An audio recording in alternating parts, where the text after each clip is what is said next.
Hello and welcome to this edition of the Diaspora show on Civic Space TV. I am Philip Melissa. I want to say it's an afternoon here, so it's a good afternoon from Kampala, Uganda. And the applicable greeting, whether good morning or good evening, depending on your time zone.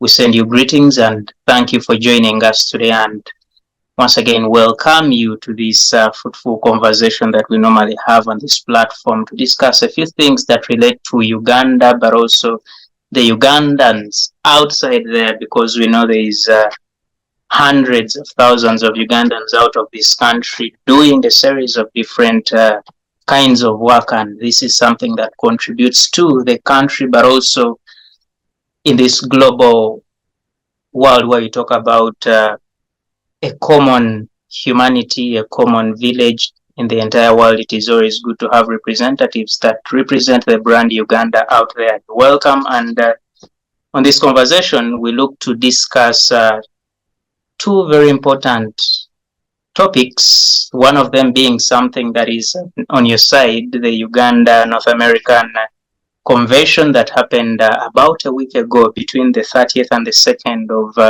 September, but also later in the conversation we discuss, colleagues in the United States of America, the election is around the corner and a lot of developments and conversations are happening in that part of the country, including just a few days ago we had the presidential debate between Vice President Kamala Harris and former President Donald Trump, and a lot of things were said in there, good and bad, scary, and things to get concerned about as a Ugandan, as an African, but also as someone who lives in the land that is holding election. We should have a good conversation around that subject and indeed get the hopes or say that we've lost it in everything that is happening across the board. On this conversation, I have very many colleagues, and once again, I'm happy to have you today. I need to make an introduction of yourselves, but usually I like it when people talk to us about their environment, their location, and something that is eye-catching in the environment where they are right now, so that we get a feeling of being in a common place and understanding the environment of one another as we get along in the conversation. Now, start with Madam Chomgasho Miriam. Greetings, you're welcome, and how is your environment? Good morning. Good morning, listeners. Good morning. Good afternoon, Francis, and other people from another side of the globe. I'm in USA, so it's a morning here. This side it's fall season, but we're enjoying we still have like a summer season, so it's good so far. We don't want the cold to come so soon. And then the political environment is heating up. When Trump said people in Springfield are eating cats, Springfield is a few miles from me. So unfortunately, when he said that, now we have, scary guys with Trump flags, with guns walking the streets. We have bomb scares. The schools were closed, the whole closed. So people are not comfortable. People are not feeling secure so far. So the politics are really affecting us in a big way. Thank you about that update about your environment, and we are sorry about that scare. And at least we know that from you who is from Uganda, you're not involved in that habit of eating the pets, the cats, and so on. And certainly you should be safe from that kind of. I don't know what animal you call pets, because even people have chicken as pets, some have pigs, some have goats. So I think I eat some pets, but I don't know which Thank you so much, Miriam. Dr. Kot, greetings, welcome to the show. How is Canada? I think Dr. Kot is unable to hear me in the moment, and as we wait for him to connect through again, let me bring in Mr. Kamuhanda Francis. Francis, greetings, welcome to the conversation. Thank you, Mr. Moderator. My name is Francis Kamuhanda. I belong to ANT, and I'm the coordinator for ANT US chapter. But at the same time, I do sit in for the diaspora coordinator for both those who are outside Uganda. Where I am right now, I'll begin with the climate, which is good, conducive. We're having some colds and warmth, and we are not complaining. But we are looking forward for almost fall, and then we enter into winter. So which would be important. As Chomgasho has said, we have also the political climate, which is a little bit heated. Of course, like any other foreigner, you don't want to be caught up between the crossfire of the parties that are vying for power. But of course, we are part of the conversation because we are immigrants, and that is part of the policy, and it takes a huge part of American politics, and it shapes American politics for a fact. And therefore, we are always concerned about policies do they have for us, and what is being planned for us. Like as you've said, you know, like Trump is one of the propagandists that exist on this planet Earth. And you can see he always makes his conspiracy theories, and people pick on them, and then they use them as basis for campaigning. So that's why he's dwelling much on immigration and trying to paint immigrants all sorts of pictures. You remember last time he had said that all African countries are shithole countries. So that this is another one again, where he's saying immigrants eat pets. So we shall see how everything unfolds, but we hope everything will be fine. Comes November, then Americans will decide. Thank you. Thank you so much, Francis Kamhanda, from where you sit, and it's interesting to learn about the difference in environment from the location of Miriam and where you are. And that's the beauty of nature, and indeed the power of the supernatural being that made all that possible. As we wait for Dr. Okoto-Chain to rejoin, but also Mr. Bakasara Albert to join us, we shall kickstart the conversation, and we're starting with the UNAA Convention that happened between the 30th and the 2nd of September. I will start with you, Miriam. Bring us to speed about this convention. What is it about generally, and what could Ugandans pick interest in as far as the convention is concerned, and the activities that happen around it? So the UNAA Convention is it's a convention of Ugandans living in North America, and that includes USA and Canada.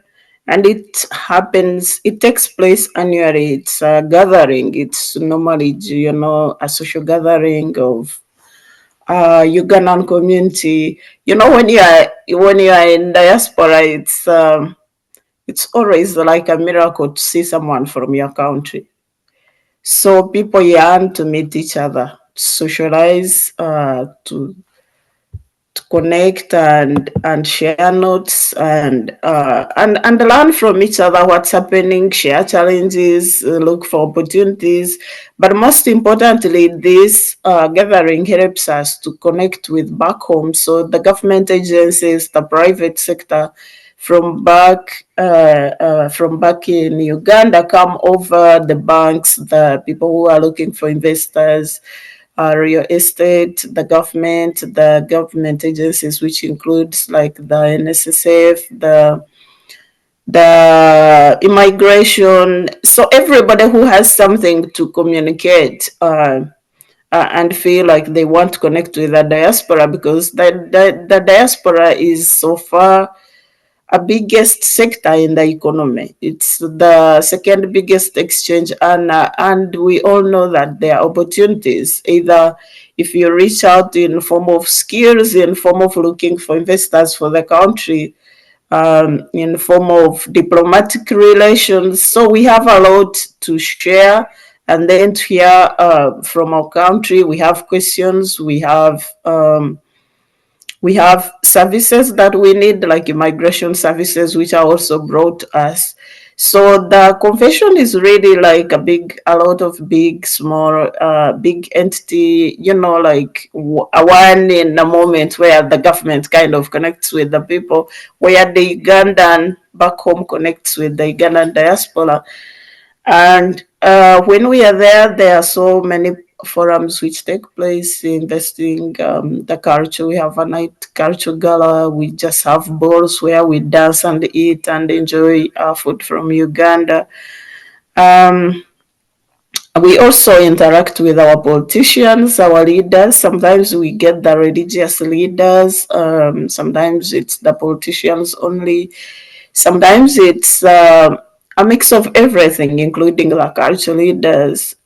So that's one of a kind, and that's how I Thank can you so explain it. Yeah. Thank you so much for that overview about the convention and the entire organization. And indeed, it should be something of keen interest, especially that you mentioned how much it contributes to the foreign income earnings of the country. And we know in a country like Uganda, where money is so scarce, and you have an entity or a sector that brings in that much, it's something that should be of great attention and interest for the people, but also the leadership in the country. I want to invite you, Francis, the UNAA Convention, and I know you attend. Take us to the convention. What happened there, and what are some of the key highlights that caught your attention that you think, oh, this was very good to happen, and indeed I look forward for the next one. Thank you, Mr. Moderator. Miriam has already explained what the purpose of the UNAA Convention is. Indeed, it is an opportunity that Ugandans in North America take to reflect on what is taking place back home, on what we can learn from the situation here, and what we can improve back home. Of course, not forgetting the social aspect. And during this convention, I was happy that there are a series of Ugandans involved, for example, number one, in value addition, like processing our own coffee from Uganda and then selling it here in the American market. So if that we can exploit it, and we hit the useless law that was put in Uganda to designate coffee as a preserve of only one family, then I think this is a good opportunity for Uganda to market its coffee here. And America is one of the largest consumers of coffee. And if we can showcase our coffee, that's good. Number two, I was also impressed with Ugandans in the technology industry, because that's where the world is heading. But because of the poor government of Uganda, for us to thrive, technology transfer, there must be good infrastructure developed back home. You remember during the elections, how the president didn't know. He thought that Facebook and so on is only used as a political tool. So such a kind of ignorance of a leader of a country is uncalled for, because the world now is thriving on technology. Also important is the kind of cables they laid. You know, internet back home there, it is always on and off. And I'm surprised for almost 10 minutes or so, you have not yet been interrupted. I don't know what has changed. But those are things that we need to put across, so that somebody doesn't need necessarily to come to America or to go to anywhere, but you can remain home and you sell anything that you want. So I see our Ugandans embracing technology and coming up with the technological companies and businesses online and so on. That was a good thing. And then the other one, of course, is discussing the political issues that affect us as Ugandans in the diaspora, but also back home, because east-west home is the best. And the moment we have our home transformed, then it is the basis for our survival, and it is the basis for us to be part of the global village. But to my dismay, my disappointment was the ministers who came, not the ministers, the fishermen who came from Uganda to attend on behalf of Museveni. I'm not the one who is coordinating them fishermen. Museveni, when he was electing the cabinet, he said he has given us the cabinet of fishermen. Indeed, they are fishermen. If you see what they were telling us was a huge sounding nothing. Now, maybe they came here to eat money. If they come here in such a developed country, they see all this infrastructure, they see how things are running. When they go back home, what do they report to their bosses? What kind of infrastructure would be seeing that would be coming up? So it was a disappointment that they came, but of course, as usual, I think the NRM sends them to spy to see whether are these guys involved in political activities, how can we diffuse them? And then they were talking about, we have always asked how we can participate in voting. And that is something that we hope they will take and inform their boss. But I still have a question, even if we vote in the diaspora, who is going to count our votes? And they are being transmitted to who? Thank you. Thank you so much, Francis, for that. And good points note there about the disappointments of what you think did not work out well in that convention. But hopefully the next one should be better. And indeed, the fishermen, like call them, should do better than they did to convince you better next time. Dr. Kokot, are you able to hear me? Yes, you're welcome. We're happy to have you. And as you send out your greetings, please, your thoughts on the recently concluded convention, but also the broad organization from Canada and how the community in Canada behaves around unity the same way UNAA is behaving. Yes, I hear you now. Your network seems to have a bit of challenges, but if you can unmute and yes. Yes, thank you. And sorry for the challenges we are encountering. I would say that Canada is good. I think on Monday we are having some by-elections here in Canada, as we also kind of gear towards federal elections early next year.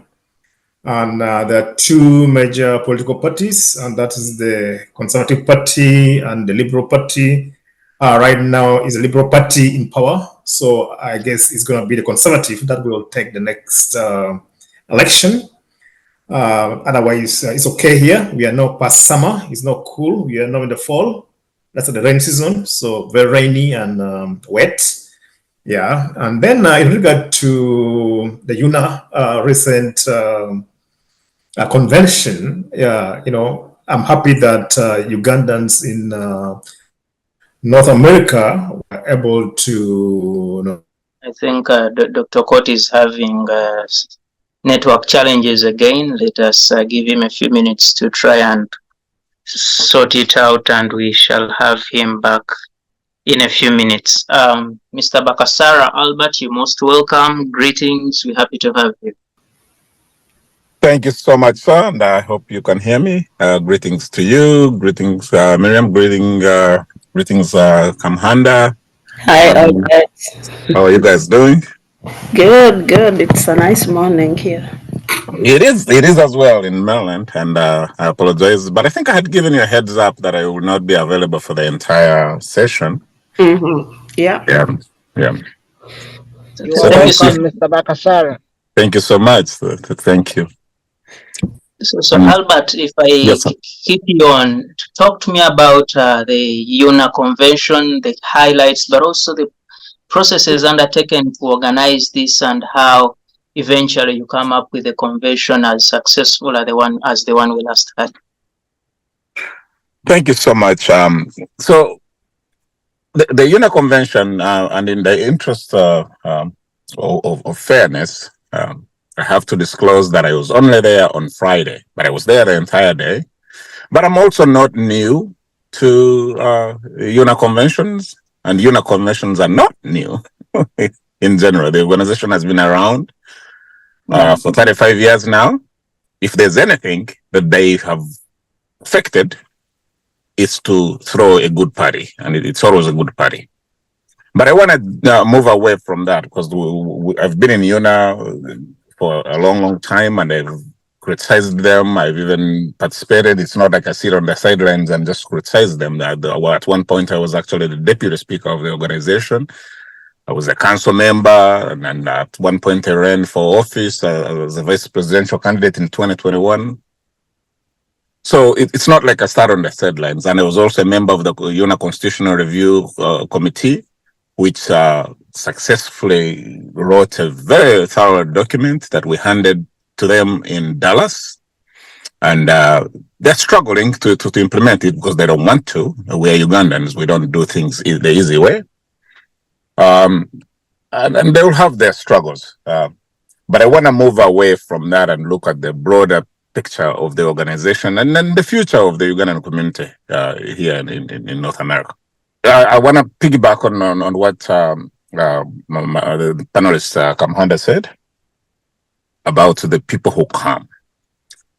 I don't know if it's good or bad, but this time the number of government officials, well, I can say it's good for Ugandan taxpayer because they used to send delegations of our almost 100 people, or sometimes even more than 100, to attend these UNAA conventions. And they never really saw value for the Ugandan taxpayer in such a huge delegation to just come and have a party in America.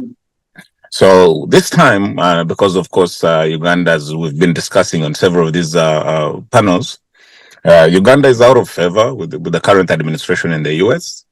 And visas are hard to come by.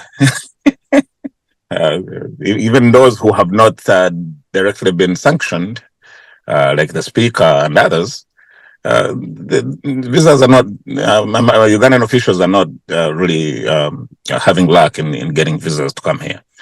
So as a result of that, there were very few government officials coming out of Uganda. So that's a plus for the taxpayer of Uganda, because honestly, like I said, I've never seen the value of sending 100 members, 50, 60 members of parliament to come and talk to us.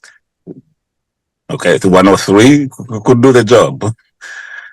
So that aside, I was happy on Friday when I was there to see that we've kind of grown in the quality of the services that are being offered, at least from the vendor's perspective, meaning the people who come to sell their products. So we're growing. I saw some impressive apartment complex being advertised. I have to give kudos to the internal affairs people who came to process people's IDs and do citizenship paperwork and all that. We still have a challenge as a community. We get excited, we apply for these things, and then they come and sit at the embassy and nobody goes to pick up their IDs. I understand, yes, you're in town, maybe you have challenges, you're coming from far. But if you've gone as far as going through the whole process and applying for an ID, you should figure out a way to pick it up. And maybe here the government could help. I know they want the security so that people don't misuse these documents, but it's also, it's becoming ineffective because the embassy now has, I want to say maybe 300-400 IDs that have not been picked up. And they're always telling us as community leaders to talk to the people to come pick up their IDs.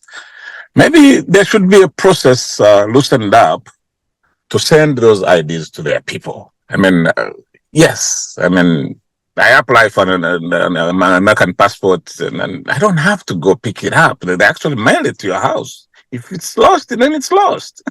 But you shouldn't really demand somebody to get on a plane from California to come pick up an ID. There should be something, either certified mail where somebody has to sign for the package. We've grown, as Commander was saying, this day and age, technology has advanced. We can do electronic signatures, we can do a whole bunch of stuff. But it has been the procedure that people have to come and pick those ideas either from an event like the one that just concluded, or from the Ugandan embassy here in Washington, D.C. So I think that's... Thank you. And if you allow me, are those some of the conversations that were held and at the convention that was just concluded? Yes, and that was the piggybacking on, those were the comments and the things that the community would like to see changes from, and also to give props to thank the people of internal affairs who come and offer these services. And also to add that's because I was telling you, and I don't really see a whole bunch of value in the delegations that come from Uganda, but that's one delegation that I see a value in. Then on the broader perspective, they had, of course, they do this is the one I attended on Friday. They did do the business forums. And my critique of the business forum has always been the same. This idea of come invest in Uganda, come buy this property in Bukoto. It's for the people who are trying to entice us to come and invest in Uganda. I don't believe they have really comprehended the fact that maybe we're not entirely living in these places, have changed us a little bit, but they really still see us, even though they tell us that Uganda has changed, they don't want to look at us as people who have changed. And there's a miscommunication in the pitch that they're making for Ugandans to invest in Uganda. So maybe that could change in the future. Look at us, think of because now we have interests. It's not a matter of saying, oh, come buy this plot of land and build. I might not be interested in, and even if I'm interested, give me other investment vehicles. And I think this time the NSSF did a good job. And I don't believe that it's because people don't know that you can make money in Uganda. It's still a risk investment, and people know that. But it looks like everyone who talks to us at these forums, they kind of pepper over the fact that, oh, you should come and visit, appealing to our patriotic that kind of consciousness. Hey, you're Ugandan, why can't you invest in Uganda? And there's here, you can make money here. But we have concerns because now we are a different community. We are not Ugandan in that sense, and we're not Americans either. We are in between, we're hybrid. Okay, so you have to talk to us. And we also have families, we have other things. So the investment vehicles that are being pitched to us are inconsistent with our lifestyles, they are inconsistent with our values, they're also inconsistent with our risk-averse bars, for lack of a better phrase. Yeah, we have a certain amount of risk that we can take because we're also exposed to other investment vehicles here in this of the greatest economy on the face of the earth. So when you're coming to talk to us, I would rather that people have that they've done good homework and they understand us as a community that is not necessarily Ugandans as we left Uganda and not necessarily Americans either. But in between, and appeal to our values, appeal to the things we care about, and then you'll have that investment. Thank you so much. I'll stop there. But the convention I had, and Miriam can add on. I heard that Sunday was very good. And like I said in the beginning, this is something that the Ugandan community has done for 35 years. If they know anything, it's to throw a good party, and it's always a good party. One thing I want to also highlight. Let me highlight one little thing, and then I'll conclude. I'll finish with that. There were American politicians that were invited to speak. Now that's something new, and it's something myself and a few others have been advocating, because we come here as a community, we live in this place, but we pretend as if we don't. We don't participate in American lifestyle, and I know later on we'll talk about the election coming up. We don't participate. We don't even participate in the school board meetings. We don't even, we don't do anything. I'm telling you, this is a fact. I go to my son's school. I know there are Africans in the community, and this is not particularly just Ugandan. This is Africans. You go in that school and there are 2, 3 African parents, but the school is half immigrants. So we don't participate. So this time, a good gentleman who is really a community organizer invited some members of Congress, and they came and spoke to the Ugandan community. There's an election around the corner, and that's something that we should do more, because yes, we may go, we may not, because honestly, to be fair, a whole bunch of us are never going to go back to Uganda to live. Okay, some will, but the whole majority of us will not. So this is the place we live. It's our adopted homeland. It does not say we don't love Uganda because somehow we're participating in the American political process, but it also adds value and protects our interests and our standing in this place. So that's what I wanted to add on. Thank you so much, Albert, and that's really good to say. And Miriam, Albert talks about some of the things, but in your view, people no longer come back to Uganda. People are hesitant to come and invest in Uganda. People are even not comfortable talking about things happening in Uganda. What is the challenge between you people that are outside the country and coming back to own up to your own country and be part of it directly? Let me be so direct and very brief. If I'm investing in America, whether I vote Trump or Kamala Harris or anybody else in the next 4 years, I know nothing will change, basically, on ground, economically, socially, or whatever. I mean, there are going to be changes in the policies, but I know if you are putting on a house, you still have the same mortgage, you're going to still have the same bank that was giving you the loans or whatever. So the economic environment, the political environment, if I invest in Uganda today and Museveni is not the president tomorrow, am I still going to get the same terms of reference, the guarantees, the investor? Will the investor still be there, even if it's NSSF? I mean, what is the difference if you compare the two? So those are the challenges. And if the politicians come in to address us, they should assure us that in the next 20 years, things will be the same whether we have 2 or 3 more different leaders.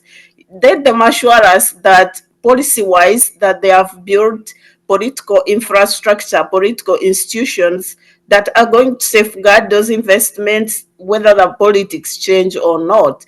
Let us assure us that there is some semblance of stability that one can bank on and know that even if you go back tomorrow, you are not even stopped at the airport from entering, because there are some even people who try to go back home and they even arrested at the airport. Imagine if you are investing in Uganda and you are coming to check on your investment and then they arrest you at the airport and deport you back. You can't even go there.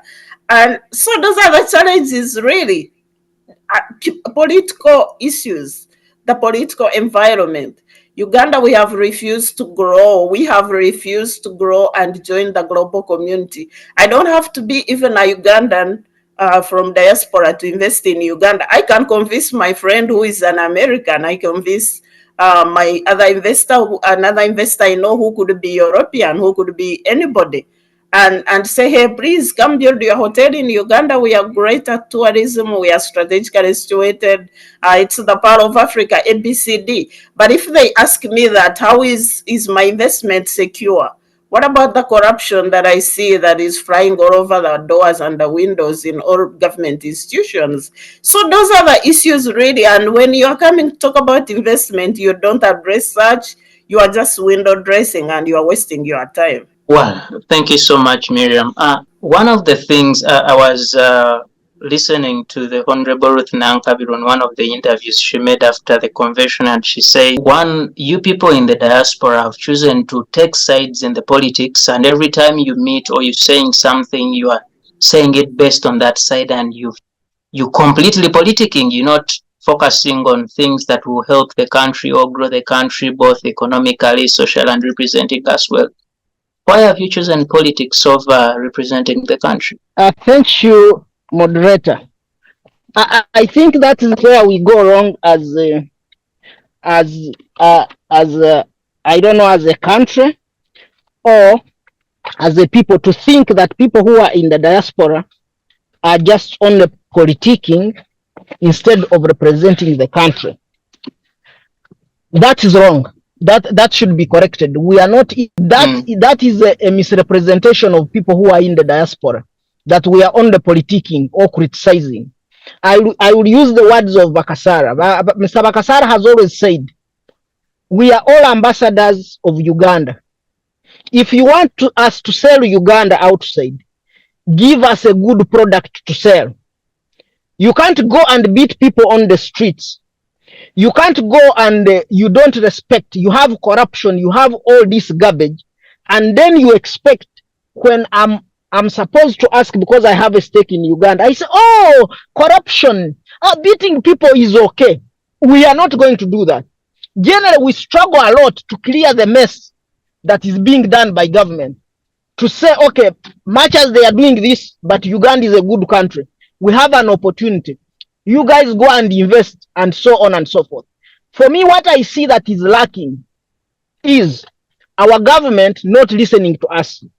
To say that we can be part and parcel of policy formulation, we can be part and parcel of significant developments that are taking place back home. And we have always fought for that space. We have always said, okay, can we be consulted?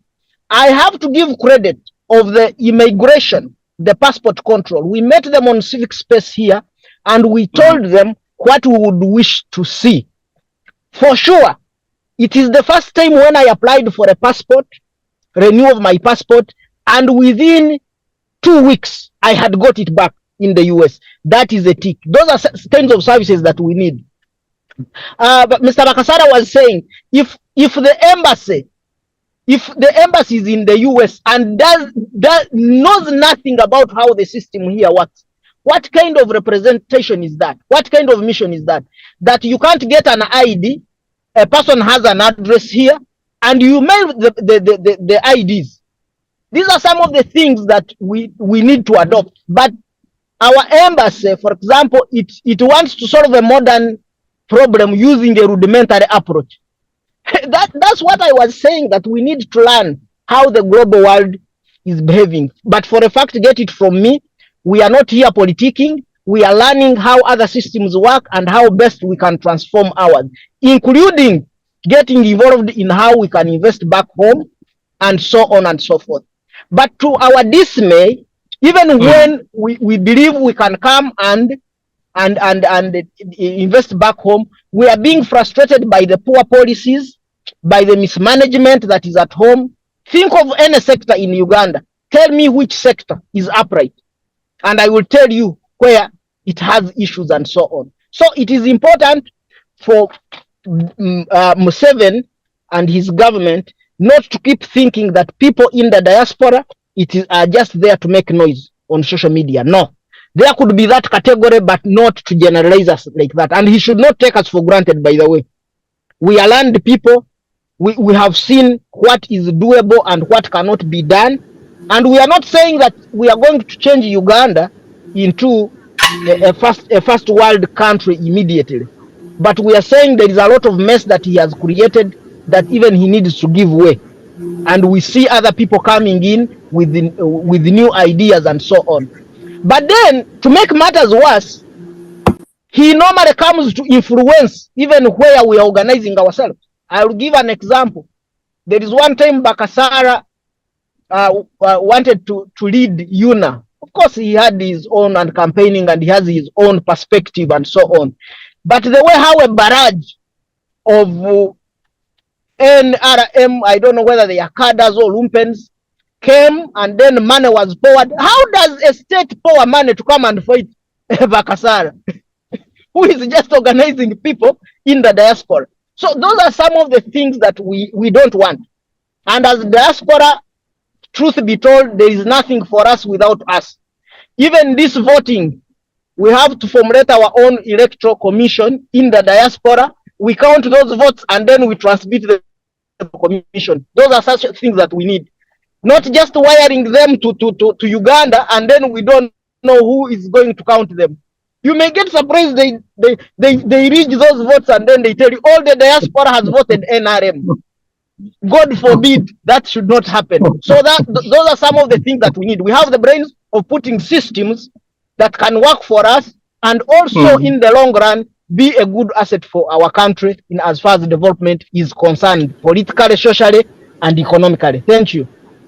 Thank you so much, Francis, and hopefully it doesn't happen that way indeed, because well, thank you. I want to bring in Oh, yes, sorry, yes. I wanted to add on something on the You are muted.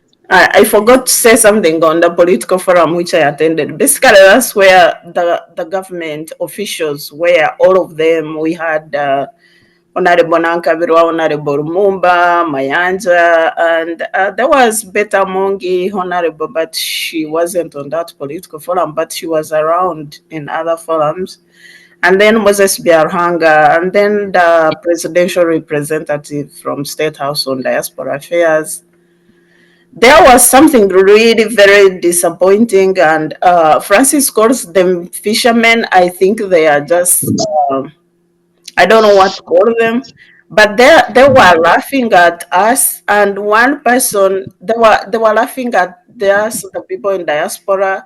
They were just very sarcastic, like they don't care. For them, it was like they are attending maybe like a street market parade and just showing themselves and going away. Like any of our contribution doesn't affect them anyway, and it doesn't matter. They were sarcastic. I can't even explain the feeling. There was one gentleman who stood up and said, "You guys, we wait for 1 year for you to come and communicate to us, and this is how you treat us." It was very unfortunate. It was really very embarrassing, disgusting, to say the least.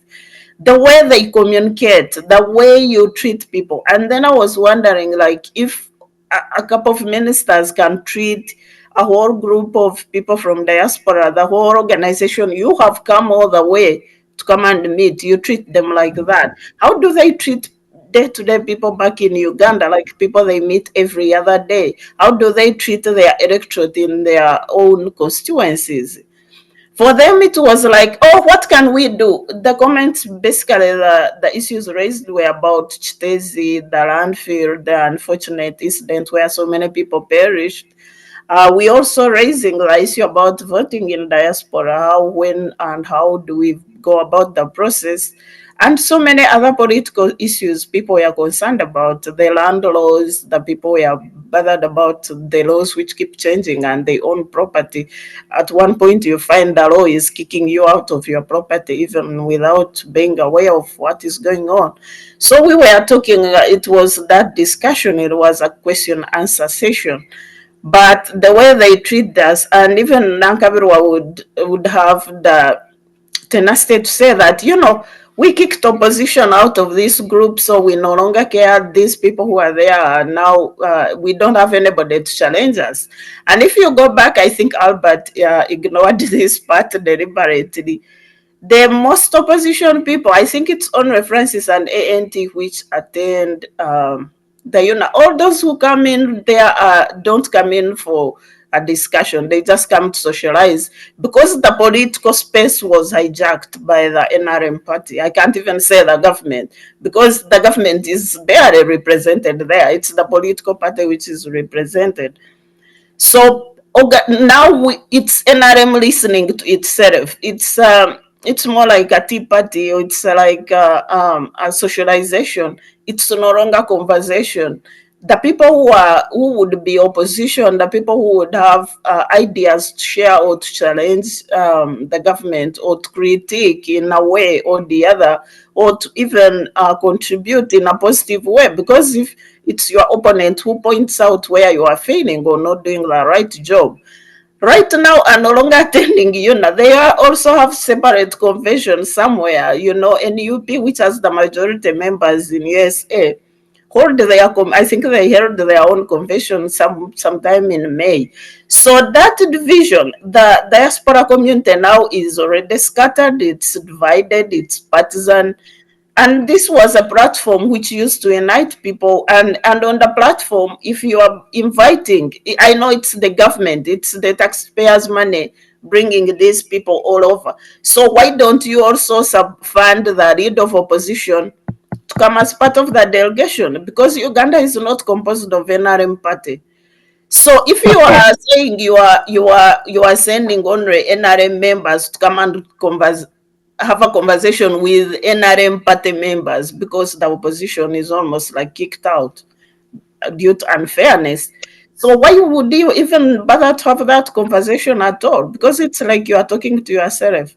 And Maybe, Miriam, if you allow me, is there a provision or perhaps a proposal that the leadership of the convention should participate in selecting who the government should send to represent it based on the interest you people have at a particular time?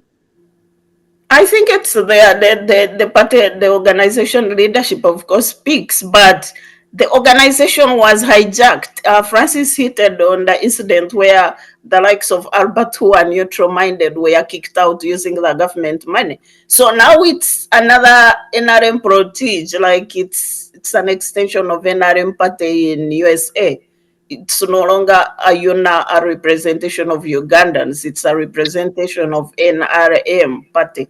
That's how they have shaped it, and they are even gloating over it. But in fact, what you are missing is that you are missing the critique that would have helped you improve yourself. You are missing on the contribution of the majority Ugandans in diaspora. Because let's be honest, majority Ugandans in diaspora are not NRM. That's the truth. Some other people even leave the country because of political issues. So you are missing that conversation. You are missing from listening to people who would critique and improve you, from people who have issues that you could address. Instead, you are talking to your own people, or you are talking to yourselves. This is a conversation they can even have over Zoom. They don't have to come all the way here to just waste taxpayers' money. So if the political representation, which is funded by taxpayers' money, doesn't even represent the political spectrum of diaspora, why do they bother to come? Let them keep that money and use it for something very useful. Don't let them send no ministers who come gloating over and do shopping sprees and do nothing. We can really manage on our own. Wow, thank you. Something so good. But I wanted to piggyback on Miriam's conversation. Yes, Miriam, it is true. I did sidestep the whole NRM politics taking over UNA, because really that conversation is getting old and old. But it's there, and I don't even believe that it's NRM taking over the organization. Because honestly, Miriam, you're here. I'm here. The commander's here. We've seen sensible people who actually are sympathetic to the government. They're educated. They are moderate in their views, and they're very brilliant. They could have led UNA, but they would not allow any of them, of that, even those people to be in. The last elections, the vice president was kicked out because she dared to ask Dr. Bavuga, who was running to be the vice president, was the incumbent, running to be re-elected. The NRM, and then everyone looks at her as an NRM cadre, but they kicked her out because she wanted some reforms to reform the organization. So it's not about even NRM. It's just that the likes of Nankabiru and the others have decided that a highly educated, highly professional organization in the US called the UNA, if left to run democratically, is going to pose a problem for their style of leadership in Uganda. They would rather do a divide and rule and keep the hooligans running it. Yeah, they will come and say, "Oh, we've gone to the US, we've taken a couple of vendors to show off coffee and this and that," and they get their per diem and go back to Uganda. I didn't even have a conversation. This is Miami 2017. Miami 2017. It was I was sitting behind a couple of ministers. One of them, Nankabiru, I think the other one was the former police woman, the one from Etiana, and then another woman who was working at the embassy at that time. And I could listen to the conversation of the disparaging comments from their conversation they were having amongst the three of them. The contempt they had for the diaspora. Nankabiru talked about us as in Kubakeyus, the people who are here who are in her view, at least in 2017, if it has changed, well, good to her. In 2017, she viewed the Ugandan community as full of hooligans, people who are no. She said, I think, who commented at one point that they sleep in these little places, 3, 4, 5, 6 people in one room, screwing each other. Really was hopeless. There's no Ugandan professional here in her mind. So it doesn't surprise me that that conversation was also at the Sunday political forum, because that's how they view us. Okay, when you hear Uganda go on, it's really the country echoing the political leadership. In the eyes of the president and his people, the people who are coming here, or people who are here who are Ugandans, are really anti-government. They're they hate Uganda, they hate Museveni.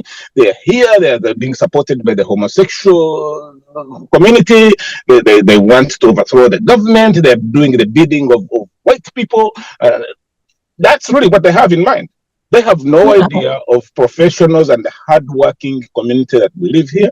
Therefore, they don't value it. And when you don't value a community like that, then there's no reason to value that community to have a professional organization like you. So that's how they take the organization as a joke. If you allow me, one of the terms used so much to refer to people in the diaspora is foreign agents back home, and they say many of the people out there are agents of foreign interests that are propagating these interests into the country through the people they know back home. And what are your thoughts on that? That is the narrative, and that's exactly what I was saying. That's the narrative. That's how they view us. But is that who we are? I mean, me, as Francis had said earlier, my view and my way of trying to talk to them is like, don't look at us that way. You have here a skeleton staff of about 9 people at the Embassy of Uganda in Washington, D.C. 9 people. You can call right on a good day, and it will probably take 30, 40 minutes before somebody can even respond to your call, because the embassy is understaffed. So where we are the ambassadors of Uganda, and they've been singing this. Give us a good story. And Miriam just said, most of the people who are here are opposed to the government naturally, because the government is oblivious. Again, to my point earlier, they don't want to care about our values. What is my value? My value is democracy. I would like to see Uganda behave as a mature nation. So if you're not doing that, and you keep doing nonsense, then I can't, especially in this day and age when we have network news all over the world, Al Jazeera everywhere, I can't defend Uganda doing something when I can't lie when they're going to see it on CNN. I can't. Okay. So we go back to that. We keep in that. It's like a self-defeating. It's a cycle. They want to break it, and now we're peeling away, as Miriam said. The community is divided, and I can even make it in stark terms. The last election of UNAA leadership, they did not even bother to campaign. At least in the old days, we would campaign here and do forums and talk to our community to be elected. They didn't even bother. Both of them actually went and campaigned in Uganda. They were campaigning, competing to meet with the president and meeting General Mahozi. They never talked to us. So the leadership of the organization is being picked from Uganda by the leadership in Uganda. And yes, Nankabiru is very right to gloat. but she's gloating because she is not looking at the bigger picture, or she doesn't want to, or she doesn't care, or she doesn't know. Because let's face it, she's been a cadre all her life. She's never really done anything, so she's a cadre all her life. But the truth is, she has caused a lot of damage in this community that it actually will end up impacting Uganda, and it is already impacting Uganda. Because if you have the tens of thousands of Ugandans here, and they're not giving a good image of the country, it's going to reflect in the US policy towards Uganda. But they don't know that. They don't even believe that that can happen. They don't believe that the messages of Ugandans, of Ugandans, how they talk about Uganda in the US, they don't believe that that representation is far greater than what their lobbyists can do and what the embassy can do. Because Ugandans are everywhere. Everywhere. They talk and meet and mingle with everybody. So your ambassador or deputy ambassador is only going to meet 2 or 3 people in some official setting. I made in my daily work in DC, I probably meet and talk to 10 times the number of US officials than the ambassador does. Even here, we were just talking about the people who were brought to speak to us at to speak to the forum. I wasn't there on Sunday. The politicians who came, the American Congress people. The ambassador didn't bring them. She probably didn't even know them. But a member of the community knew them and brought them. So you see what I'm saying? A Ugandan who has no formal setting, who has none of that. But because he participates in these American political forums, knows these people and asks them to come, and they came. The ambassador didn't do it. The deputy ambassador didn't do it. Nankabiro didn't do it. So those are the kind of connections that they could tap in instead of dividing us, instead of disparaging us, instead of having this silly contempt towards us. We are Ugandans, Ugandan Americans. This is our adopted homeland. Uganda is our homeland. You can't change that. You can do all the laws that you want in Uganda. You can't change me. I'll be a Matoro, whether someone strips my citizenship or does not give me a passport. It doesn't matter. It's not going to take away my identity. Okay? So thank you so much. I digress. Thank you.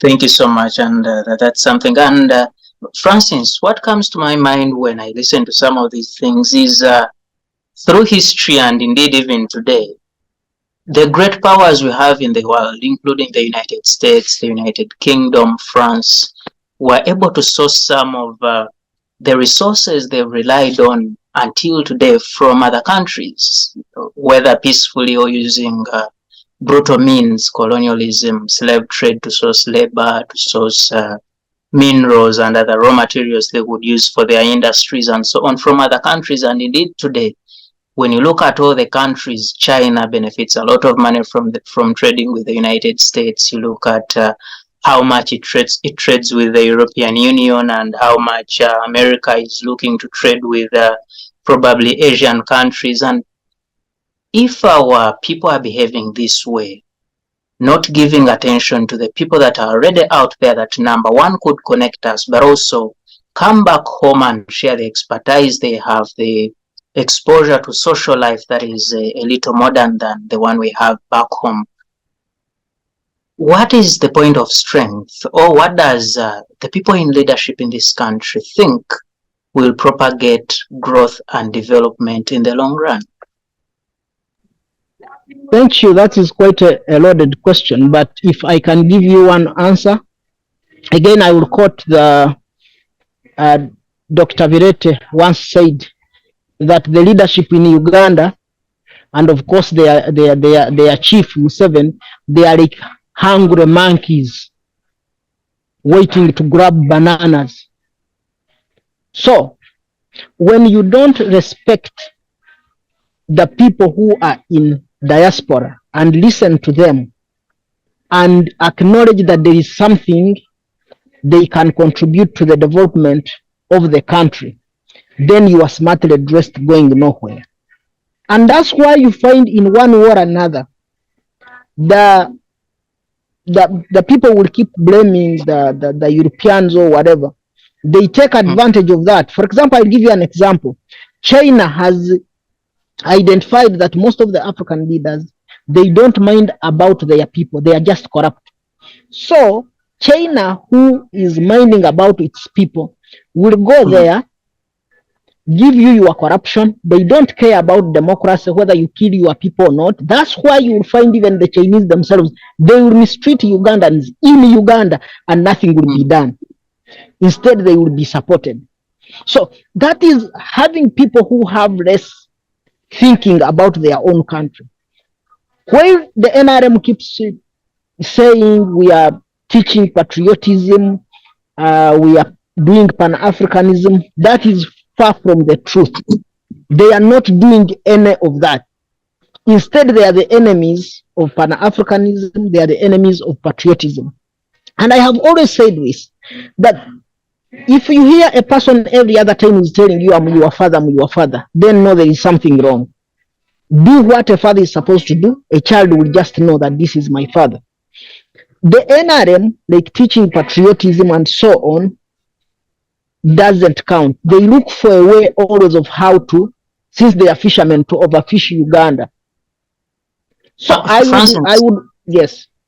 If you allow me, today one of the most popular conversations or policies of government is that they want in the next 15 years to shift the economy of Uganda from currently $50 billion to $500 billion.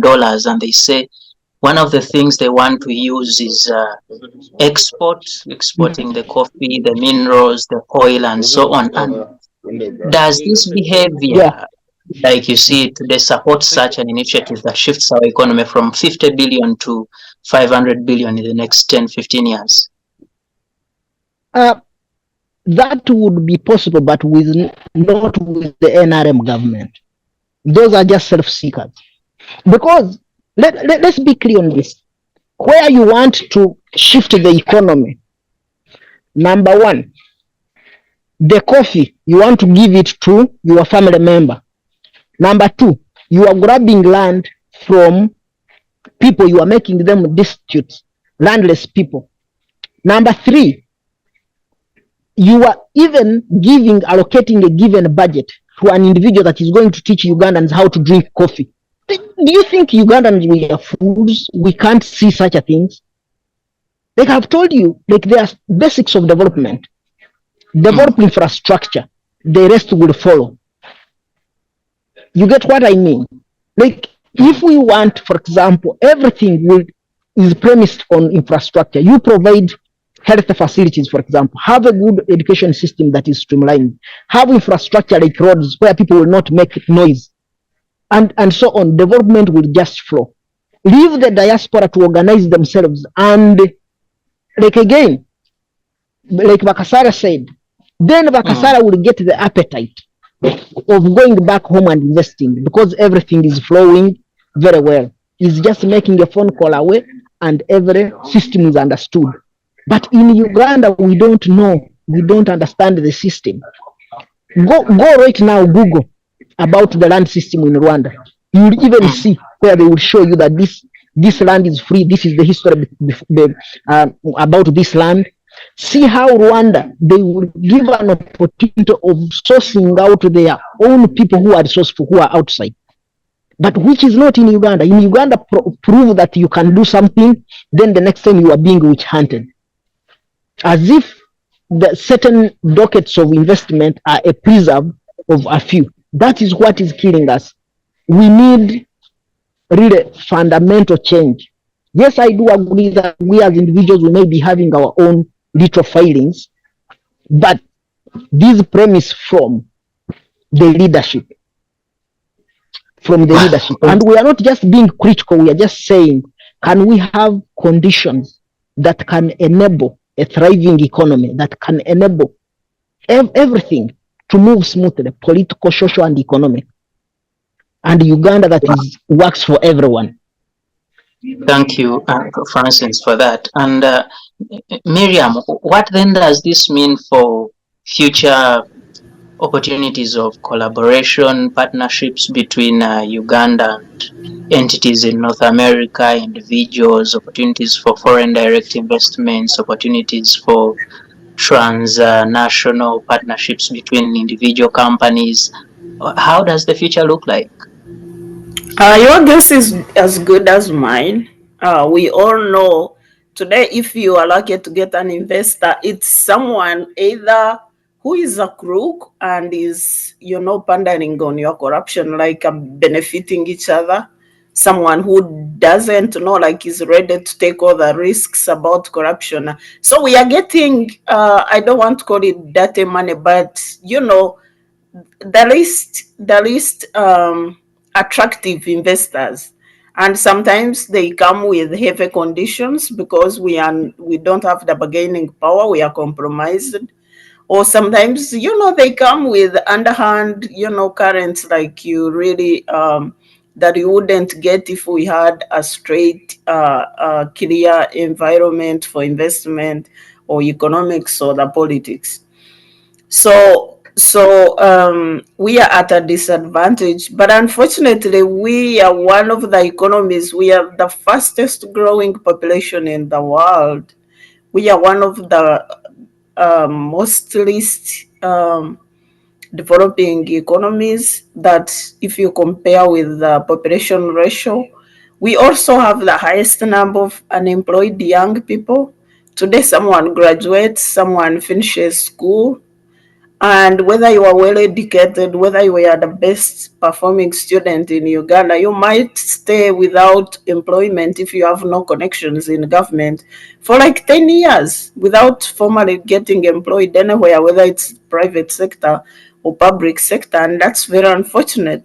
That's why we have all our young people, being exported as slave laborers in the Middle East to go and be housemaids, and these are graduates. So ideally, we have human resource drain because our economy is not growing. We don't have investments coming in. We are developing here and there, but it's at a snail pace. And during that forum, you reminded me, I was asking the MP for Kampala, Mohammed Inseleko, Honorable, that what about the potholes in Kampala? If you can't just even fix a few potholes in the city, how can you convince an investor that this is a real productive economy where you can put in your money? An investor cannot drive. Okay, now you can drive from Entebbe to Kampala because there is the express highway. But from Kampala, Jinja Road to Ntinda, you take 2 hours driving a journey which should take you 5 minutes. How can you convince an investor that that's a productive economy where they can put their money? That would be like a dumping site. Actually, it stays the dumping site really is a microcosm of Uganda. The whole Uganda is really breaking down under our watch, and that's very, very unfortunate. Well, thank you so much. Mr. Bakasara, you have an election in UNAA next year, and given the very many challenges, do we see an opportunity of trying to address some of these challenges and have once again a productive and important organization, as it should be for the people out there, but also in the interest of the country Uganda? Thank you so much, moderator. I don't really want to dwell so much in my criticism of UNAA. Let me actually turn your question on its head and actually start by giving you a background, because we did talk about how the NRM has hijacked the organization, how it's just a party. UNAA still remains the largest Ugandan, actually African. I don't even know if there's any other African country that has what UNAA has. The largest African diaspora organization in America. The largest African diaspora organization in Africa. Its potential still remains there. Trust me, 3 years ago when I wanted to run, and I wasn't running because I wanted anything, although they could never believe that, because that's the mentality in Uganda. Okay, the politics of the Nankabirwas really believe that you cannot run to actually serve your community. I had done everything that I wanted to do. I know how much the community has supported me in my almost 30 years that I have been in the US. I know my successes were because of my community. I wanted to actually give back. I wanted to give back. Okay, I remember when I used to campaign, I used to tell them, I was like, man, really, what do I want? I have a nice job, I have my education. I don't need anything from you now. The services that I'm giving you, I used to tell them, the services that I'm running to give you, they're paying about almost $200,000 in the Washington, D.C. That's how much an MBA makes. I was like, I'm giving those services to you for free. So this is what we wanted to do. For example, as God is my witness, if we had been elected in 2021 in Ohio, UNAA right now would have a headquarters, would have broken the ground on a piece of land that says we're building a building there for the organization. As God is my witness, would have done it. They used to say, oh, it can't be done. Well, if you don't know how to do it, you're not going to do it. But the people that we were running with, we're going to do it. The other things that we said, we wanted to open satellite offices in where our Ugandan immigrant communities are. They said, oh, it can't be done. Well, the young lady who we were running with, Maureen Kalemba, Afande, we call her Afande, she's a military woman. She has done just that in Boston. She has opened an office for Ugandan Boston community, and she's doing all the services that we campaigned that we would do. The ones that the Nankabir was used to say, oh, no, they're lying, they just want to turn the organization into NUP. No, she is a NUP sympathizer or even a NUP member, but she's not serving NUP. She's serving the Ugandan community in Boston, and she has put that community on a higher level, providing services that we were campaigning to do. We wanted to wanted to improve our people because of the immigration, and I will tie this into your question. We wanted to improve our people because we could see how the immigration issue, even before it became as politicized as it is, especially this week, we could see it because all three of us, the three of us who were running for that executive, worked for the U.S. federal government. So we could see these things in our daily work. Okay? So we wanted to have an immigration hotline for our members. A hotline where if somebody landed here, it didn't matter whether somebody was in Ohio or Chicago or somewhere, if Ugandan was in trouble with the immigration system, they could just have a phone number they call, and that phone number was going to be manned by the database of volunteer lawyers, immigration lawyers that we had built to say, hey, I'm here, I've been picked up, and then those are the kind of services that we wanted to do. Then how did we want to deal with the Ugandan government? I even wrote a whole opinion in the papers in Uganda. I told them we did not want to fight the government. The government of Uganda is the government in Uganda. We're going to work with it because we're not partisan. The American law does not allow us to pick one party or the other. We were going to work with them, but we wanted a collaboration. We wanted to have a seat at the table. I even told them, I was like, all these things that you're doing for the diaspora. Who did you ask about what we needed? Okay, they came here. Now they're doing it the other way around, as Kamhanda was saying. Yes, they're improving some of these services after they had the first start. They had a first start because they never talked to us. So I asked them, I was like, when did you ever see you guys come here? I told them, this was during the campaign. I asked, every time we have a convention, Uganda politicians come and speak to us. When was the last time a UNAA president or a UNAA official went and testified before a committee of parliament about the issues that concern us? So that's what I asked. I was like, this is what we need to do. And then the last was the one where to hold accountable the people who were coming here representing you, the taxpayers of Uganda. I asked them, was there a value for the taxpayers' money that was being wasted by these delegations that sometimes would exceed 100 people to come here? If there was no value, then we said, send a small delegation that we can talk to. Those were the things that they were fighting us over, talking about, oh yeah, they're NUP, they're opposition. So again, I don't know whether these things will work in the future, but I can tell you that we left UNAA when I left UNAA in 2021, last year, in Dallas, we passed a new constitution that is a thorough guideline if they can only follow it. they've already violated it because they were supposed to announce the 4 cities that are going to be holding the convention. Instead of announcing the 4 cities, what they did was announce 4 cities and they said, oh, we'll pick one out of those for next year. And I'm like, the constitution is right there. It says pick 4 cities. And the reason we wanted to do that, this will be clear to your viewers. Very simple. Because we did not want them to keep rigging the election by taking the convention to the city where they had a candidate already pre-picked. So by putting the convention so far ahead, 4 years from now, you would not know. You cannot pre-pick a candidate 4 years from now. So that's what we wanted. So that this does not, it lessens the politics of the organization. Wow. But of course, they violated it with the backing of the Nankabirwas, and she thinks she's so proud she's doing something very good for the community, but she's not. Okay, and I don't.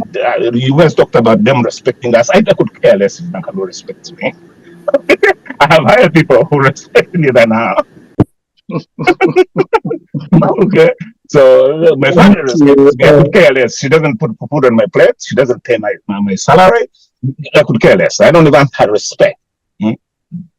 Okay, I just feel sorry that she actually undermines efforts that community members here have done to try and improve the life and the livelihood of our people. Thank you so much, Mr. Bakasara. And I don't know, maybe it's in our DNA not to be in so good terms with constitutions, but hopefully in the near future we should be getting on the right side of constitutions by respecting them. And speaking election and constitutions, I want us to shift conversation to the United States election in the next about 30 minutes before we get out of here. And most of you, I think all of you that I have now are in the United States of America. And in the introduction, you all talked about the heated moment, comments, policy. We had a debate recently.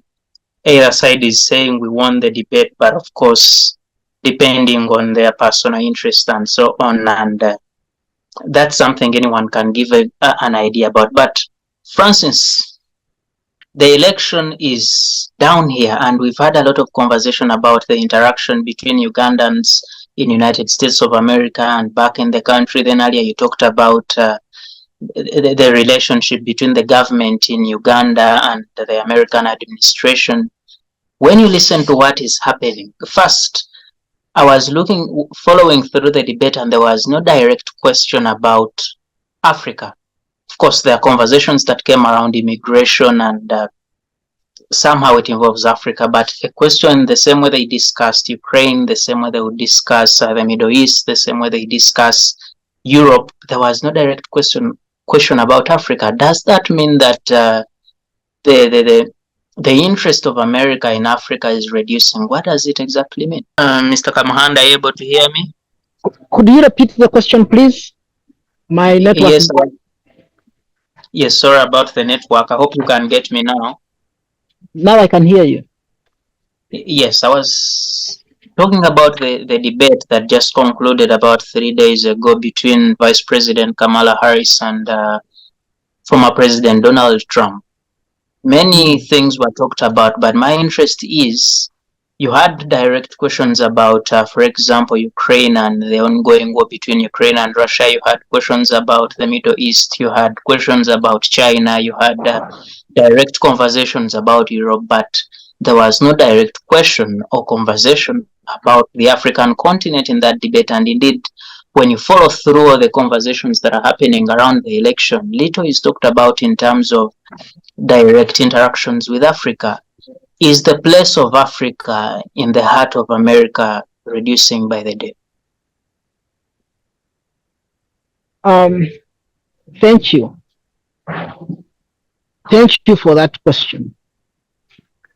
In my own analysis, yes, because like as I have said, for people to be part of the global village, your values must be in line or at least pacing what the global world needs. People are busy building systems, building their economies, Uganda is busy building violence, is busy reducing the civic space where people can debate and come up with ideas that help their country to go forward. So, even if you are the one, would you waste your time on people who seem to be smartly dressed going nowhere, than having people whom you know that you are discussing and almost you are on the same pace? So I think as a people, such a debate or what is taking place in the diaspora should keep showing us what position we occupy or what position we are claiming in this global village. And therefore it is on us, that's what we have always been saying, that look here, if people who have studied from the diaspora, people who have traveled outside, what do we learn that we can do home? That people stop taking us for granted, but they know that we are part and parcel of the international development that is taking place. And therefore would also be a point of concern. But because they know the way how we handle our affairs back home, we don't care about, like for example, does Museveni care about the economy and his people? No. Whether the economy is going down or is going up, Museveni will still live a luxurious life. His son or whoever those in power will still splash money like no man's business. It is the poor person who will be suffering. And so such a people or such leaders, you find even at the international stage, that's how you have projected yourself. Nobody even cares and nobody will know that you do exist or will talk about you. So it is always important that as a people in these politics, because they know what Russia can do, they know what these other countries can do. That's why they surface in such highly profiled conversations. But because for us, the way how we are behaving as a country, our leadership, then nobody even can think about us that we do exist. So we need to step up the way how we run our countries and what we wish for our countries to be. That's how people will take us serious. I'll take you back. You remember the scandal of, I think, IMF or World Bank and Exim Bank and is it Kasaija, the Minister of Finance, saying, oh, for me, they just gave me, I just saying, I didn't know what I was saying. So such a country, how do you take them serious? A whole minister coming out and then saying that, then these people will not even entrust you with anything. They just know these are nobody. We can go with people who matter. So it is important that we step up when it comes both to our minerals. I have always told you that how, instead of saying, can we create a gold reserve in Uganda, you have given it to whoever you have given it to, you don't even know how much gold has been produced, provided for you have got what can satisfy your family as a leader. That is not the Uganda or the Africa that you are going to create that will be respected. Thank you. Thank you so much, Francis. Miriam, look, Uganda, small as it is, finds itself at loggerheads with the administration in Washington. And it is not lost on me that this is the administration that has a lot of influence on the IMF, on the World Bank, on the World Trade Organization, on most of these international instruments that instruments and institutions that directly influence or manage the economy of the world. What does this mean for Uganda? And do we stand a chance of becoming prosperous in a world where we conflict with the people that are in charge? Of course, we are at a disadvantage. To bring it to you, like at the ordinary man level, see how the medical interns can't be deployed anywhere, despite having a big disparity of patient-doctor ratio in Uganda.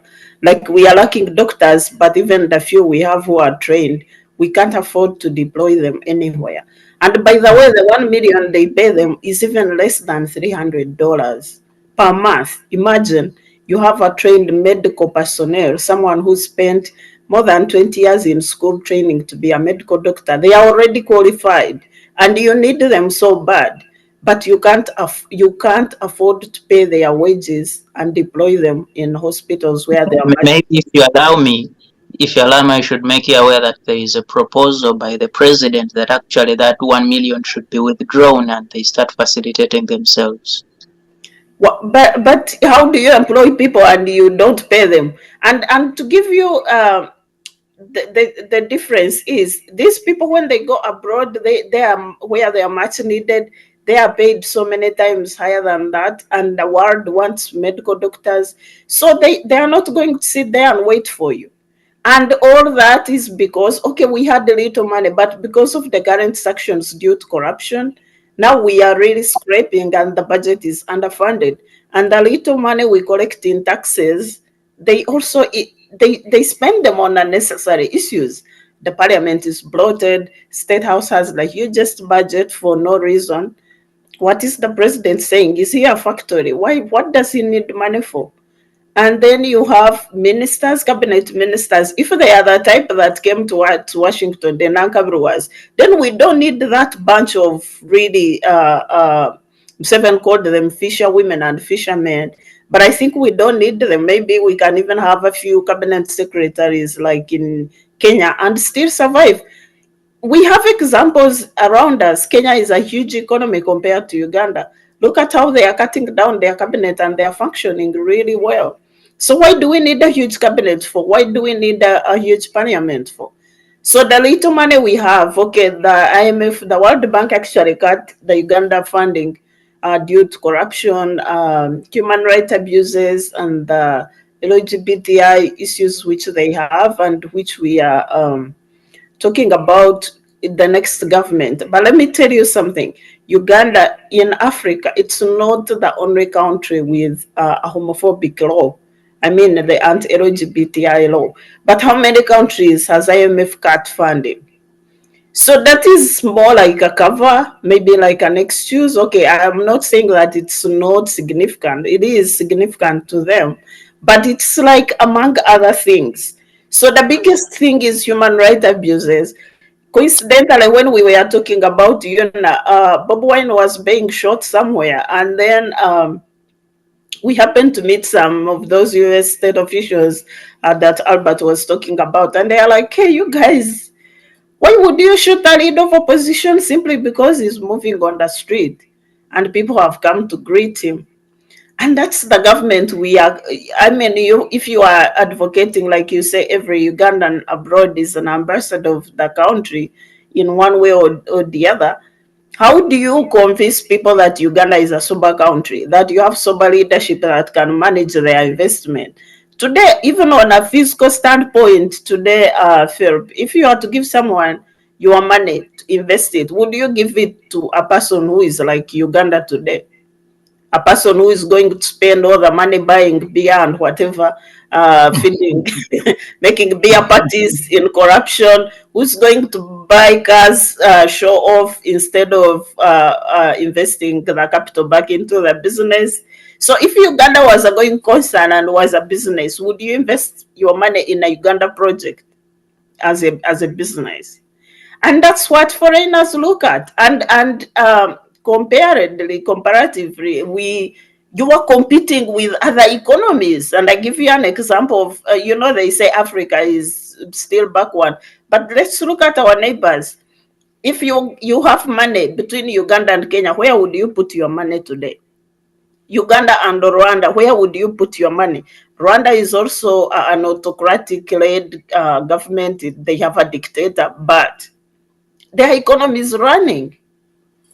So Uganda, we are failing at all fronts. The politics are dead. The economy is really run down. And you can't say, okay, let me close my eyes on one thing and see push for the other. So that way, that's the disadvantage. We were saying that US elections, the debate and the politicians didn't give Africa a priority, like Africa wasn't mentioned anywhere. To them today, to give credit to the Biden government, he set up a development fund, which is still running, and which I think will continue running, whether the government changes or not. And maybe if Trump comes in, there might be some big changes. But if the Democrats stay in power, that fund might still continue running. And that fund, they have conditions. If you are corrupt, of course, you might not get a portion of that development fund. Why can't we strategize and tap into such opportunities? The fund is there, the money is already on the table. Why can't we get some of those as we lobby for much more? And it's very easy. It's very easy to eliminate corruption. The problem is Museveni thinks by eliminating corruption is going to lose political power. Then let him step down and other leaders come on and do the needful. I think Uganda is bigger than all of us, including him. And it's high time he learned that. Wow, very powerful submission, and I don't know how practical the stepping down is, but hopefully it can be something realized. Mr. Bakasara. It's as good as saying I'm retiring this year. So, look, politics is shaping in the United States of America, and there is a continent that, in a way of saying, is a consumer of. At every front, we consume economically, we consume politically, we consume socially. Everything we do is determined at that particular side, and we find ourselves in a position where, one, local as a country, Uganda, we're not in good relationships with the bigger nations, mostly Europe and the United States of America. One, is it a weakness of the diplomacy department of our country? But two, how do we then survive in a country where we can't work well with the people that are in charge of progress in the world? Thank you for the question, and I'll answer that and try to also attempt the previous two that you asked. So it's not a weakness of the diplomacy. This time it's not, because when you say a weakness of diplomacy, you're really directing the question, oh, is it bad representation, like we have bad diplomats and stuff? Yeah, those might be here, one or there, but it's not that. It's really the relationship. Diplomacy, I mean, the diplomats here who are stationed here, they don't make the policy. They can't change what is happening in Uganda. The ambassador might or might not even agree with what the government is doing, but he or she is a representative of that government, and she has to stand by the government. I can almost guarantee you, I've watched several ambassadors here. I even came in this country under one ambassador. They have different styles, but it's not a failure on them. Usually it stems from Kampala. So that's our out. We can roll this back to our previous conversation on UNAA and the entire Ugandan diaspora group. To answer your first question to Francis, it's two-pronged. Part of it is us as a community, as I started off by saying, hey, we live here, but we somehow pretend, or maybe we are conditioned to think like we're still in Uganda, and yet we live here. If you are here, you are raising your kids, you've been raising them for 17 years, 18 years, now they're going into college. Honestly, you might want to start looking at this place as your home. And a few Ugandans have started doing that. I know there was a gentleman in New York who ran for Congress and only failed actually by a few votes. But of course, the politicians in Uganda did not know that, and here UNAA is not organized. Now imagine if UNAA was so organized, and we had phone banks, and we are calling people and campaigning like we do, like some of us do. I've been calling people because I'm a super fan of Kamala Harris. I've been calling people, friends, Ugandans and others who are in other states that are going to be competitive. I mean, Maryland, it's not competitive. But imagine if we had done that for that gentleman in New York. Maybe he would be a member of Congress. And that's how you get your diaspora community to have an impact, whereby you make it on the debate stage. I'll give you another example. In the primaries in Michigan, there was what they called an uncommitted vote for against Biden. So even though he was the sole running incumbent in that primary to lead the Democratic Party, he did not get anywhere 90% of the vote in a state like Michigan. I think there was 22% voted against him, and they said we're not voting for Trump either, but we're voting uncommitted because we want you to change your policy vis-a-vis the Israeli-Palestinian war. And that started shifting the conversation about how Biden talked about that war. In the beginning, he was all gung-ho about Israel eliminating the threat and all that kind of stuff. But then the tone shifted and started talking about humanitarian grounds, or even being at odds with Netanyahu. All that comes out of the diaspora community in Detroit, especially around Detroit in Michigan, because outside of the Arab world, that's the largest concentration of Arabs in Michigan. That's the biggest diaspora concentration outside of the Arab world. And they vote. So the entire US government had to start shifting policy because it's a Democratic administration. They want to win a new election, and it shifted. Another example I can give you is that of the Somali refugees who recently came here. Ugandans have been here longer than the Somali community has been here. They are mostly concentrated in the state of Minnesota. They have a member of Congress, UNAA Convention, representing them, a very young woman. I don't even think she's 40. She's a member of Congress representing them. The Ethiopian community, the same thing. So again, to go back to what we were talking about earlier, when a minister or a government comes here and disparages a community with that kind of potential, it's pure short-sightedness and ignorance. Imagine if Uganda or Africa had 15, 12, 10 members of Congress that are in that African diaspora community. Of course, Africa will be mentioned in the debate because it will have advocates. That's what is missing in the conversation. But I will give you hope. It's changing. As a matter of fact, this week was African Diaspora Week on Capitol Hill, which is the parliamentary area. They went, they did an advocacy. This is the United African, because they want their voices to be listened to. This is the first time they're holding this event, and they were saying that it's going to be an annual event, and they will invite and interact. It will be like a lobbying kind of organization for African affairs, and they will have this specific week, African Diaspora Week, for them to interact with the lawmakers on Capitol Hill and to advocate for African interests. So that is beginning to change.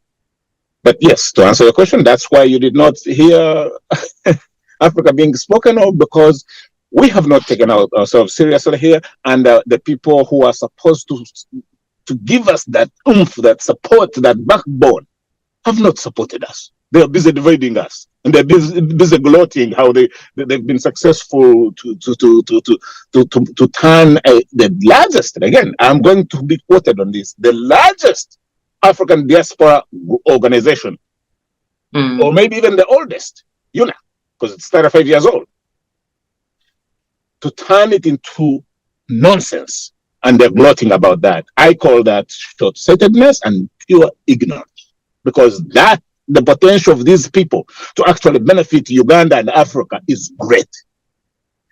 Is great. Yes, absolutely. Sons and daughters of Uganda are in very high places. I don't know who the Nankabirwas interact with, because I'm telling you, I was on the UNAA Constitutional Review Committee. Even with my education, with everything, I actually felt like a lightweight. There were about 4 professors. There were 3 lawyers. There were about 4 engineers. These are heavy people. So I don't know when the government of Museveni, when he sends people, I don't know who they interact with. But me here, I'm telling you, They wanted investors. I was sitting in that room. The people who run businesses here, I didn't see them in that room. I know about 3, 4 Ugandan millionaires. I didn't see any of them in that room.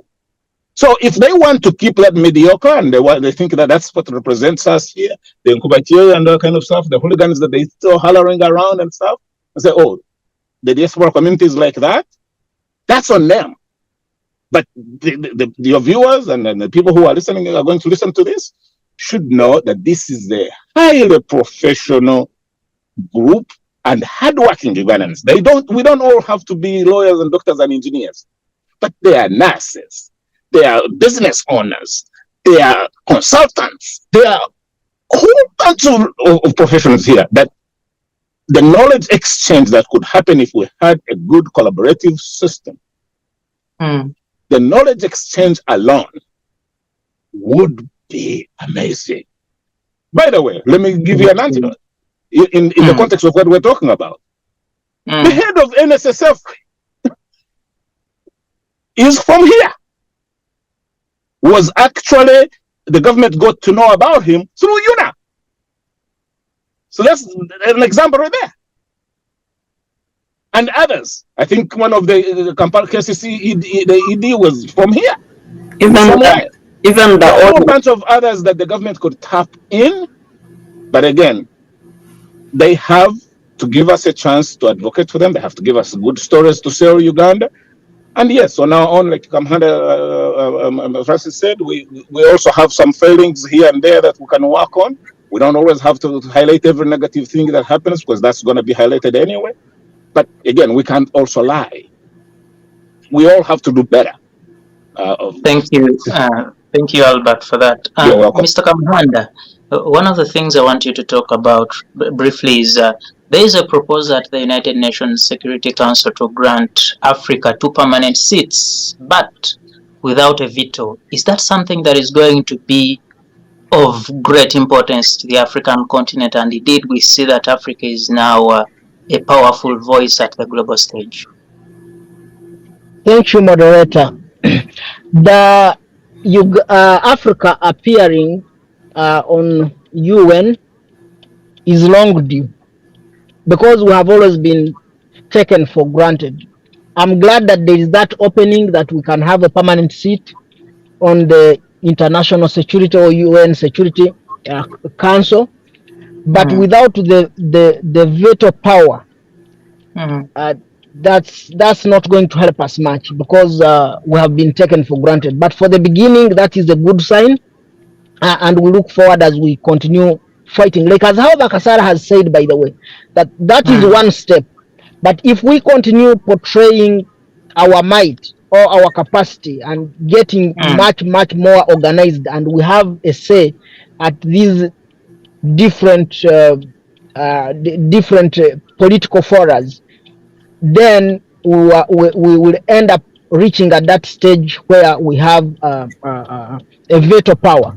But I welcome, like, we can take that for now, and we build on that now to ask what we need. What we need is we can also have a veto power to veto on something, and then it happens. But what does that need? It needs what Mr. Bakasara has said, that our leaders, are they ready? Are we seeing this as an opportunity, or for them they will see it as an opportunity to subjugate their own people, than to see how do we capitalize on this to define our position? And indeed, like, we have a lot to do. All this will come for when the globe feels our impact. And how can it feel our impact? I will not repeat what Bakasara has said, is to organize ourselves, especially politically, in such a democracies, and then we begin showing up that we are also not there to just be ruled, but we can participate in the political, social, and economic affairs of these countries where we are living. And with that, it will be, and as the people back home, our countries and governments do their homework, so that, because this is a two-way traffic, as we do our work, they also do their homework, and then they will see an organized people.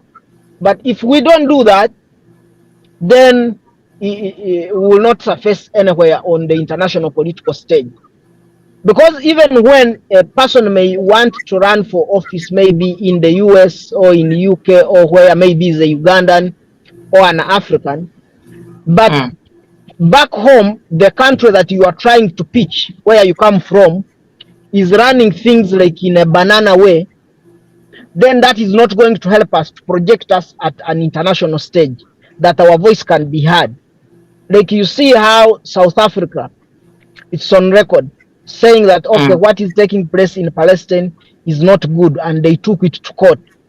So if we had so many other countries in Africa join, or it was like a joint petition, that itself now brings us to eliminate and say, oh, look here, these guys are like a united force, not to go there as an individual. So I welcome the idea for sure. It's not a bad idea for us to be, it is long due to be permanent people on the UN Security Council. And because most of the insecurity is even happening in Africa. So, but we need to have a veto power. That's how we can also be able to manage all these conflicts that exist on our continent. Thank you. Thank you so much, Mr. Francis. Colleagues, time is very much fast spent. We have about 10 minutes to be out of here, and I beg we use those 10 minutes to give our way forward, but also try to look at how Africa really can benefit from the change of leadership and how policies shift in the United States of America to benefit the continent, because in the end, matters to do with security, there is a very strong voice from Washington. Matters to do with the economy of the world, Washington has a lot to say about that.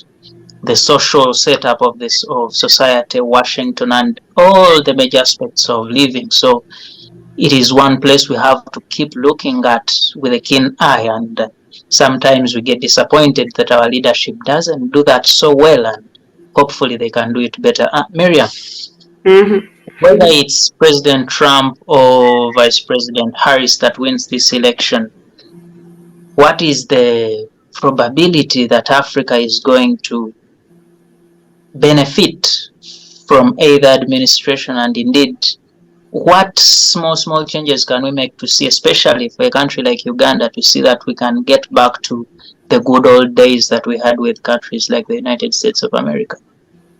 Okay, before I answer that, Phil, let me go back to the US elections and how do we really influence it before we wait it to happen.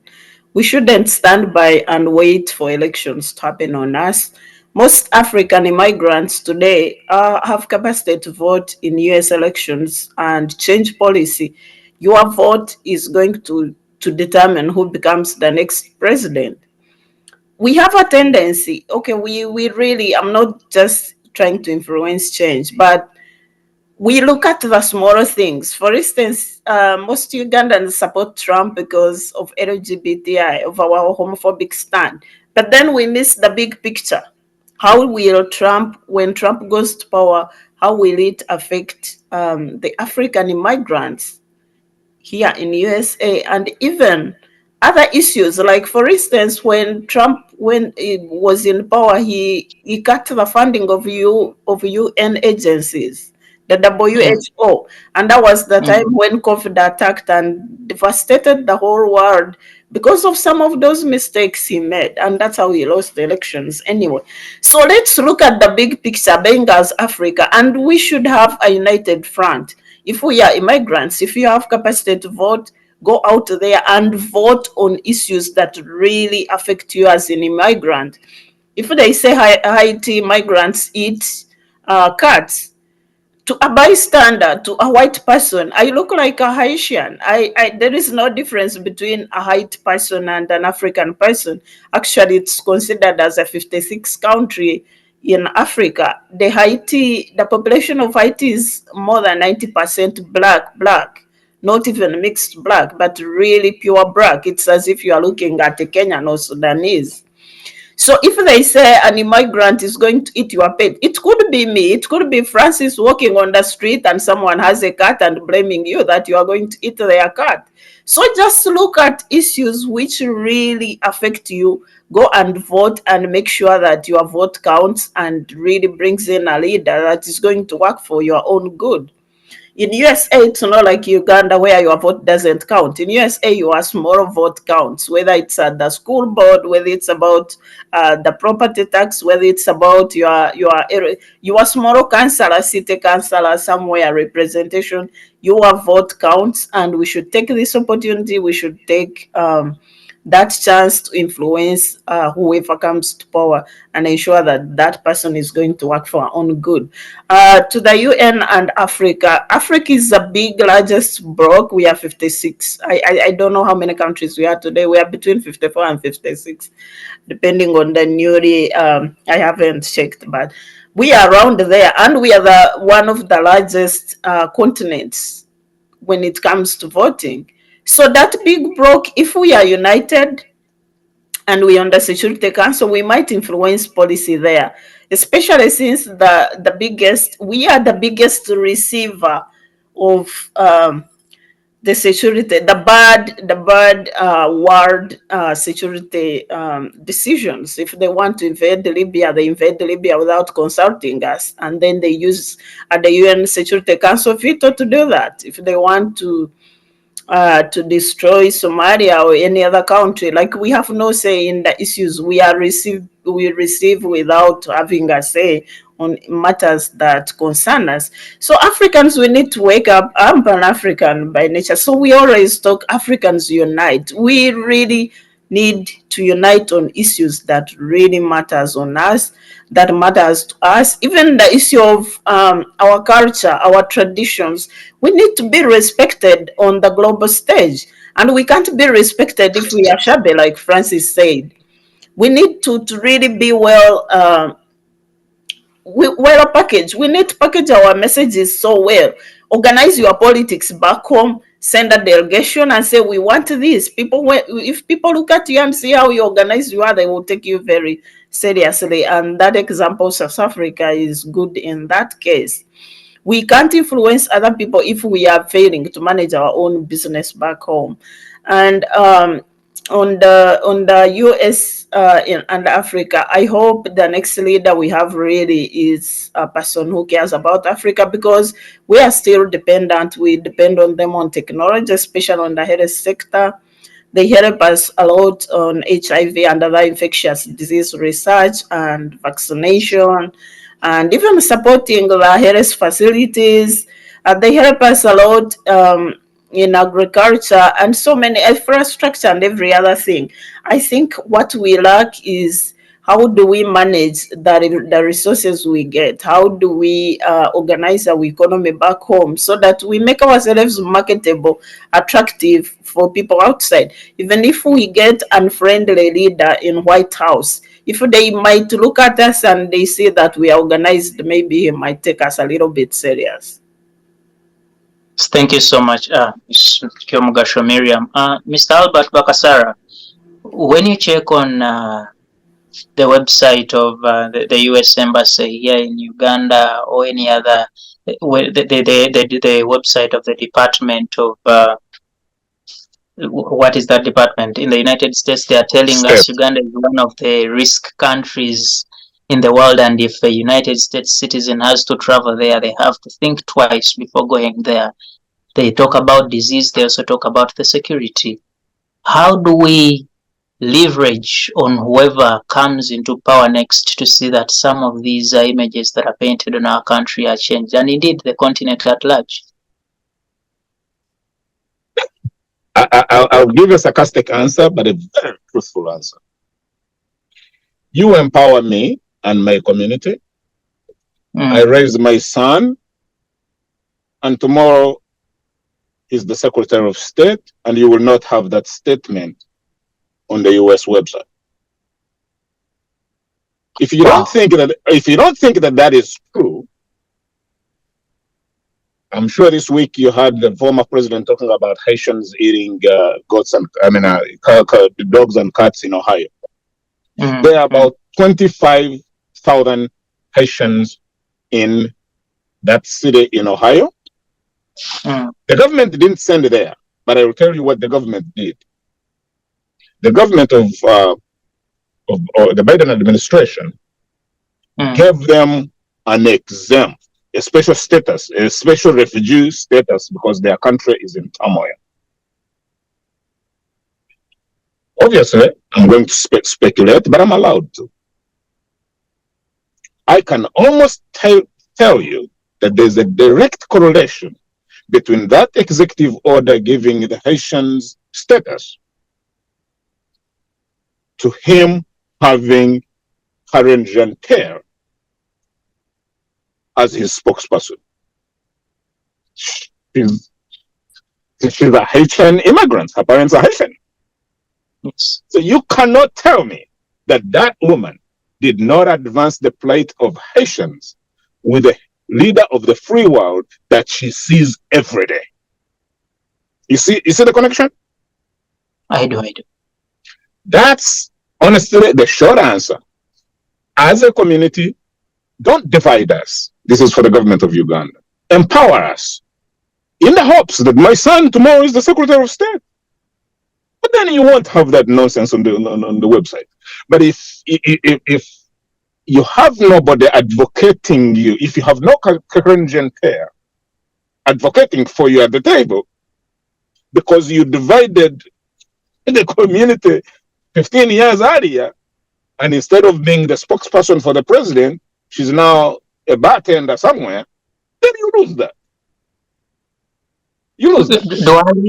Do our leaders know such things? Where do they live on the moon?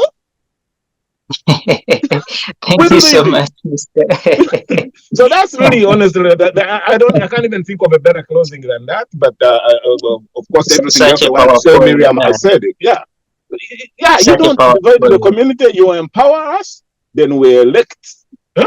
There was a young woman running here for Congress, Barebe, recently. She didn't win, but we were here campaigning for her, sending her money and stuff. And if we support somebody like that and she gets selected, we get a seat at the table. It's that simple. And then we have an advocate. When we have an advocate as a community, Uganda has an advocate. When you tear us apart, then you're tearing the future of the country apart. Well, very powerful comment you make there. Thank you so much, Mr. Albert. Francis, how do we leverage on all these developments to see that we have a better country and a better continent for the future? I think Mr. Francis is either having network challenges or he's not able to hear me in the moment, but colleagues, it's been a very powerful conversation, and indeed, some people somewhere that are able to change a thing or two should be able to do something to make sure that we get a better country, better representation, better policy, better positioning, and better deals for everything that matters for our people, for our countries, and indeed for the communities that are out there representing us. Thank you so much, Mr. Albert Bakasara, for joining us on this conversation and for the amazing views you give. Yeah, I wanted to use your room. You see that camera? I want to pull it and put it here. Thank you. And Mr. Francis, you hear me? I think it's... Yes, I can hear you. You can get yes. We are... I'll get it. Hello. Yes, Francis, we are giving final remarks, and we're trying to look at how Africa can leverage on the developments in the United States and indeed other bigger countries to see that we develop and grow a better country that is responsive to systems and good forms of governance for a prosperous future. Your final remarks on that, sir. Thank you, moderator. The only way to go is for our countries to empower their own people and support them, and not to always put them down. Like as how we have said, once we have an organization, we are organizing ourselves. Government should not poke its nose. Instead, it should come and support, because in the long run, that will be the basis for us to achieve bigger policies or to get involved directly in the day-to-day running of these governments, because we understand them. Generally, they will not listen back home if we also don't put pressure. But how do we put it? How do we put on this government pressure? Diplomatically. Because Uganda or any other African country should, let me give an example of Uganda. Last year, from the diaspora, we contributed close to 1.5 billion US dollars. So that constituency, you can't underestimate it.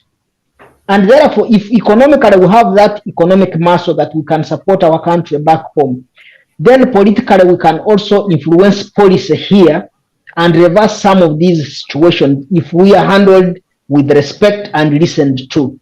So I just suggest that it is important for our leaders back home to understand us and to listen to us, because we have a lot to offer in all aspects of our functioning of society. Thank you. Thank you so much, Mr. Francis, for that. And I don't know, maybe briefly, would it be practical in any case, because for a sector that produces $1.5 billion to an economy as small as Uganda, maybe creating a special office or ministry or entity in by Parliament to see that oversees the activities of the diaspora community? How would that play out? Like I have always said, for us, the people in the diaspora, we don't have a problem. But we want to be involved. There is nothing for us without us.